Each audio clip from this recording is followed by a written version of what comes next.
Today we're in Birmingham at the NEC Exhibition Centre for the 2026 Photographic Show. My aim today is not to spend a fortune on bargains. So here we are in the auditorium. The actual show itself doesn't open until 10 o'clock. So I've got about 30 minutes to wait. Still, I'll be one of the first in, which is good. These are just some of the exhibitions for Photographer of the Year 2026. Some awesome pictures.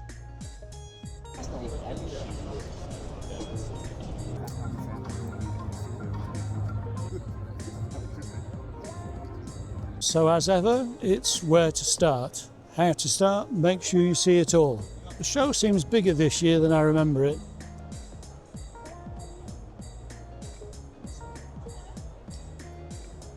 Well, this seems quiet and we've got in. But by crikey, there's really a lot of equipment to see. I want to go and see the MPB stall, which sells second-hand goods, just to see if they've got anything there that might be interesting. Of course, not that I'm going to buy anything. Or am I? I'm not very sure. So that's what a professional printer looks like.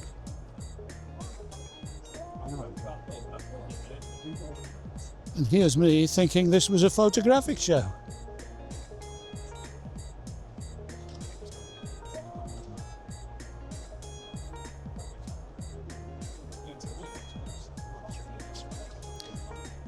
Must be a new way to hold a camera. Must be.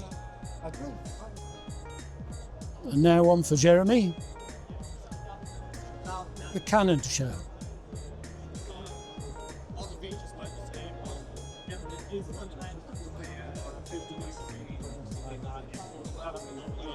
There you are, Jez.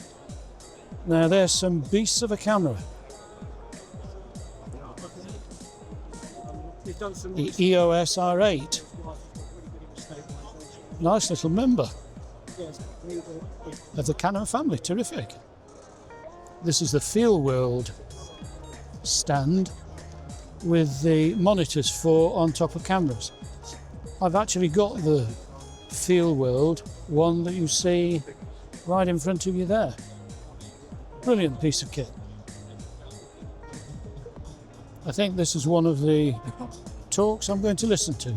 In Motion Studio. Shooting video for TV and digital. Should be interesting.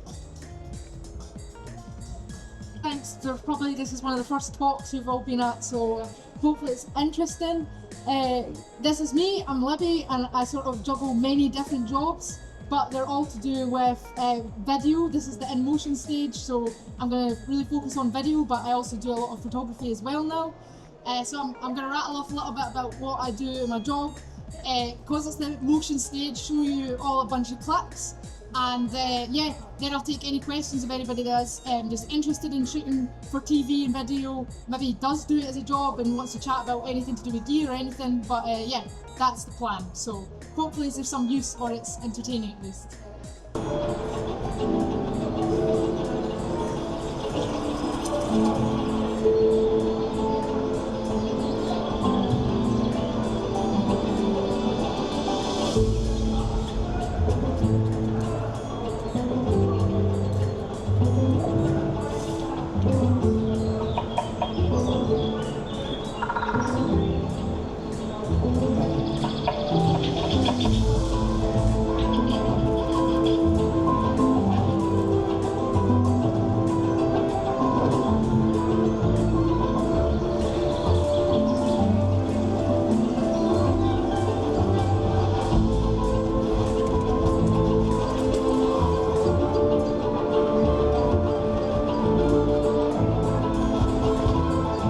I do a lot of wildlife photography, mainly birds, but I got 3 questions. Well, one statement first of all. The biggest thing that I took from your talk, surprisingly, was the idea of the backstory, showing the person taking the pictures, showing the equipment and describing what you're doing and where you are and all the rest. I've always taken a picture of a bird and thought the bird was the main interest, which of course it is, but I think that was absolutely brilliant.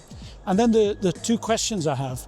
The first one is, have you ever been tempted by Micro Four Thirds cameras? I did used to shoot on the GH4, 5 and 6. I was a Micro Four Thirds loyal for ages, and then genuinely I just started using a Sony camera, and it was a game changer. Really? Everything improved, and I just found my workflow with it. So Yeah. I did used to love those cameras, but for me now, especially TV work, I just shoot on Sony in full frame. Well, I've got the GH7, which I find is, and I've built Brilliant. a lot of it. Oh, it's a fabulous Yeah, camera. yeah. I've also used the Olympus, the OM1, which is quite good. And the other thing I wanted to ask you was, when you're doing your shoots out in the field, a difficult question to answer precisely, but what percentage of the time would you say you're using manual focus? For long lens wildlife, almost all the time. If it's, well, it depends what animal it is. For example, squirrels, autofocus is good for stills, but for video, I just don't think it's quick enough to get a fast moving animal without it making it look like a jerk.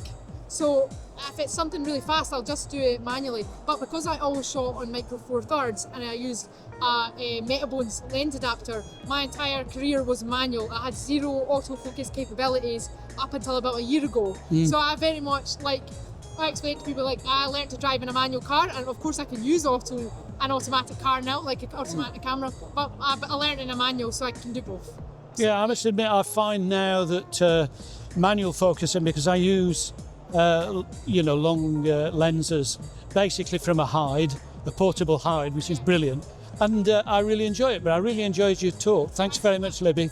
I think we'll make a trip now to the Nikon stand and see whether they can do a deal on a 200 to 500 lens.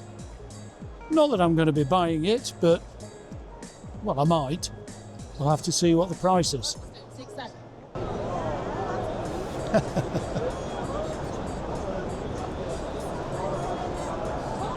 Who'd have thought it? Mozart at the Photographic Show.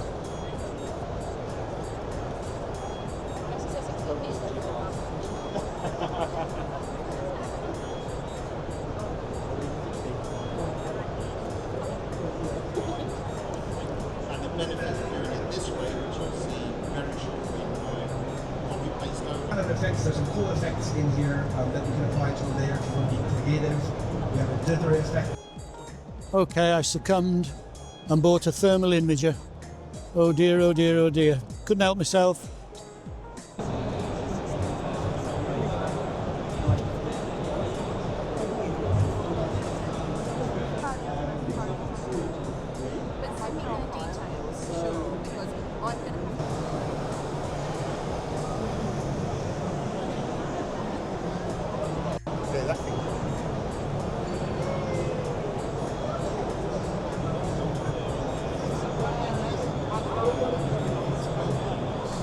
Well, that's the end of another year's photographic show, and I'm now absolutely tired out with walking all around about 3 or 4 times. Spent far too much money, but there you go. You can't take it with you, as they say. Mind you, I'll have none left to take with me. So here we go, let's go and get the bus. Right, then all we've got to do is to find the car.